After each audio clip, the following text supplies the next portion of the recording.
Flame లోపల different layers కి different colours ఎందుకు ఉంటది. మనం ఇక్కడ ఒక బున్సెన్ బర్నర్ తీసుకుందాం. ఈ బున్సెన్ బర్నర్ కనుక నేను తీసుకుంటే ఇక్కడ బ్లూ కలర్ కనిపిస్తుంది. ఇక్కడ పూర్తి బ్లూ ఉంది. ఇక్కడ మధ్యలో కొంత ఎల్లోయిష్ ఉంటది. ఇది మంచి ఫ్యూయల్ కాబట్టి మనకు ఎక్కువ ఎర్రమంట వస్తలేదు. అదే కిరోసిన్ అయితే ఎక్కువ ఎర్రమంట వస్తుంది. వేరు లేయర్స్లలో వేరు కలర్స్ ఎందుకు ఉంటాయంటే ఇక్కడ ఫుల్ కంబషన్ అవుతుంది. అంటే కింది భాగంలో పూర్తిగా కంబషన్ అవుతుంది. ఇక్కడ వేడి ఎక్కువ ఉంటుంది. మనకు లైట్ లో 7 కలర్స్ ఉంటాయి. విబ్జిఆర్ అంటాం. అన్నింటికంటే ఎక్కువ ఎనర్జెటిక్ బ్లూ, అన్నిటికంటే తక్కువ ఎనర్జెటిక్ రెడ్. అందుకోసమే ఒక స్టార్ యొక్క రంగు దాని యొక్క టెంపరేచర్ ను బట్టి మనకు తెలిసిపోతుంది. సో ఏ స్టార్ అయితే ఎక్కువ ఎనర్జీని కలిగి ఉంటుందో దాని నుంచి మనకు వైట్ లైట్, బ్లూయిష్ లైట్ వస్తుంది. సో ఇక్కడ చూస్తే మీకు ఎక్కువ మండేది కింద కాబట్టి ఈ కింది భాగంలో బ్లూ కలర్ ఉంటుంది. సో పైకి వెళ్తున్న కొద్దీ ఇక్కడికి ఫ్యూయల్ సరిగా అందదు కాబట్టి ఇక్కడ అన్బర్న్డ్ ఫ్యూయల్ పార్టికల్స్ మనకు ఎల్లో, ఆరెంజ్ కలర్స్ ఇస్తాయి.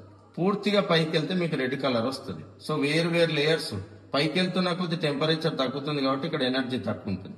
కట్టెల పొయ్యి మీద మీరు కనుక వంట చేస్తే కట్టెల పొయ్యి మీద మీకు మొత్తం ఎల్లో కలరే వస్తుంది మంట, అంటే లేదా ఎర్ర కలర్ వస్తుంది. అదే మీరు సిలిండర్ అంటే మనం ఇంట్లో వాడే ఎల్పిజి సిలిండర్ అయితే మనకు బ్లూ కలర్ వస్తుంది. దేని మీద వంట త్వరగా అవుతుంది అంటే సిలిండర్ తో వండింది వంట త్వరగా అవుతుంది.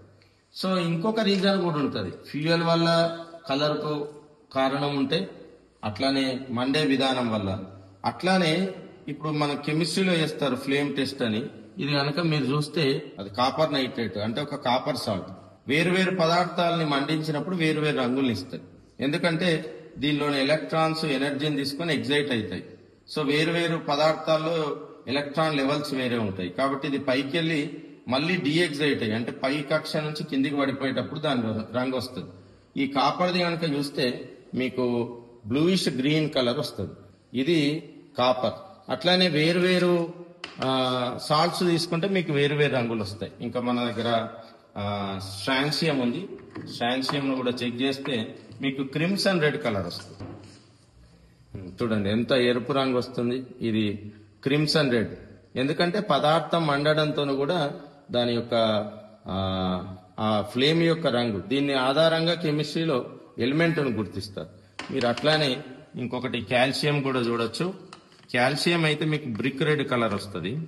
ఎంత హైడ్రేట్ అయ్యి ఉంది నిజానికి, అంటే ఇందులో వాటర్ పర్సెంటేజ్ పోతే చూడండి ఇది బ్రిక్ రెడ్ వస్తుంది. సో రంగులు రావడానికి రకరకాల కారణాలు ఉంటాయి.